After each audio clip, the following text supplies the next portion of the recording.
নমস্কার বন্ধুরা, সুমিত্রা কিচেনে সবাইকে স্বাগত জানিয়ে আজও একটা রেসিপি নিয়ে চলে এসেছি। তো বন্ধুরা, শীত তো পড়েই গেল, তো ভাবলাম আপনাদের সঙ্গে একটা পিঠের রেসিপি শেয়ার করি। তো দুপুরে ভাত খাওয়া হয়ে যাওয়ার পর কিছুটা ভাত বেশি হয়ে গেছিলো, তাই ভাবলাম যে একটা সাউথ ইন্ডিয়ান স্টাইলে আপনাদের সঙ্গে পিঠের রেসিপি শেয়ার করি। তো চলুন বন্ধুরা, রেসিপিটা শুরু করি। রেসিপিটা তৈরির জন্য আমি প্রথমে এই বাটি মেপে 2 বাটি চাল নিয়েছিলাম। চালটাকে ভালো করে ধুয়ে 4 ঘন্টা ভিজিয়ে রেখেছিলাম। রেসিপিটা তৈরি করার জন্য এখানে আমি গোবিন্দভোগ চাল নিয়েছি। চাল কিন্তু সেদ্ধ চাল নিলে হবে না, আতপ চালই নিতে হবে, যে কোনো আতপ চাল নিলেই হবে। তো এবার এটাকে আমি মিক্সিং বোল্ডে দিয়ে পেস্ট করে নেব। এই যে দেখুন, মিক্সিং বোল্ডে দিয়ে দিয়েছি কিছুটা চাল। একবারে হবে না, তাই আমি 2 বারে পেস্ট করে নেব। অল্প অল্প জল দিয়ে পেস্ট করে নেব। প্রথমে কিন্তু বেশি জল দেব না, অল্প পরিমাণে জল দেব। বেশি জল দিলে ব্যাটারটা পাতলা হয়ে যাবে, তখন আর ভালো রেসিপিটা তৈরি হবে না। পুরো চালটা আমি পেস্ট করে নিয়েছি অল্প অল্প জল দিয়ে। ব্যাটারের ঘনত্বটা এইরকম রেখেছি। এবার এই একই বাটি মেপে আমি 1 বাটি ভাত নিয়ে নিয়েছি, এটাকেও আমি পেস্ট করে নেব। অল্প জল দিয়ে পেস্ট করে নেব। এই যে ভাতটাকেও আমি অল্প জল দিয়ে পেস্ট করে নিয়েছি সুন্দর করে।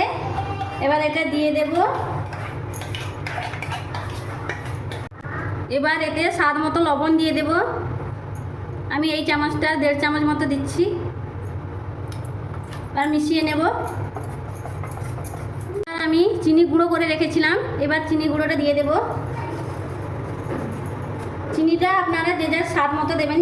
বেশি মিষ্টি খেলে বেশি চিনি দেবেন, নাহলে অল্প মিষ্টি খেলে চিনির পরিমাণটা একটু কমিয়ে দেবেন। এবার এটাকে ভালো করে মিক্সড করে নেব।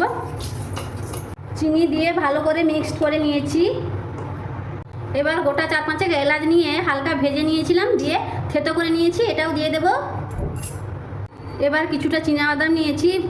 চীনাবাদামটাকে শুকনো খোলায় ভেজে খোসা ছাড়িয়ে একটু গুঁড়ো করে নিয়েছি, এটাও দিয়ে দেব। দিয়ে মিশিয়ে নেব। এই যে মিশিয়ে নিয়েছি। এবার দেখাচ্ছি ব্যাটারের ঘনত্বটা কেমন আছে। এই রকম করে রাখতে হবে। এবার কড়াই দিয়ে বসিয়ে দিয়েছি। কড়াইতে দিয়ে দিয়েছি সাদা তেল। তেলটাকেও আমি হালকা গরম করে নিয়েছি। এবার একটা একটা পিঠে ভেজে নেব। দিয়ে দিচ্ছি একটা।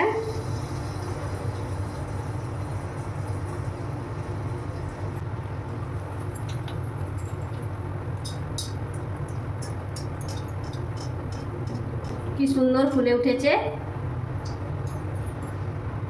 গ্যাসের ফ্লেমটা এই সময় মিডিয়াম রেখে পিঠেগুলো ভেজে নেব।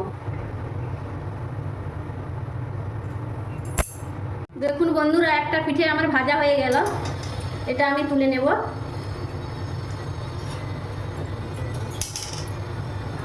আবারও দিয়ে দেব।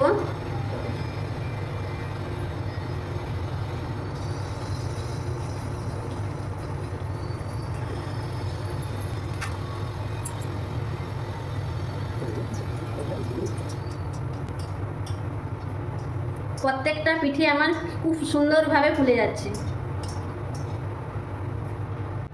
দেখুন, এই পিঠাটাও আমার ভাজা হয়ে গেল। আমি তুলে নেব।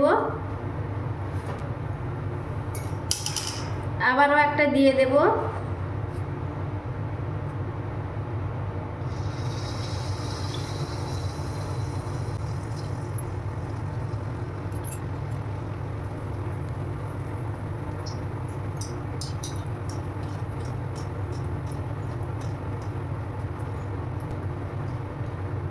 এইভাবে আমি সবগুলো পিঠে ভেজে নেব।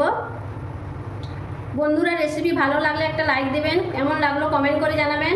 নিত্য নতুন রেসিপি পেতে আমার চ্যানেলটিকে অবশ্যই সাবস্ক্রাইব করবেন। দেখুন, সবগুলো পিঠে আমি তৈরি করে নিয়েছি। দেখুন, ঘরে থাকা উপকরণ দিয়ে কি সুন্দর একটা সাউথ ইন্ডিয়ান স্টাইলে পিঠে তৈরি হয়ে গেল। আপনারাও এরকম বাড়িতে একবার ট্রাই করবেন এবং কেমন লাগলো অবশ্যই আমাকে কমেন্ট করে জানাবেন। দেখুন, পিঠেটা কি সুন্দর নরম তুলতুলে হয়েছে। একটা আপনাদের ছিঁড়ে দেখাচ্ছি কেমন হয়েছে ভিতরটা।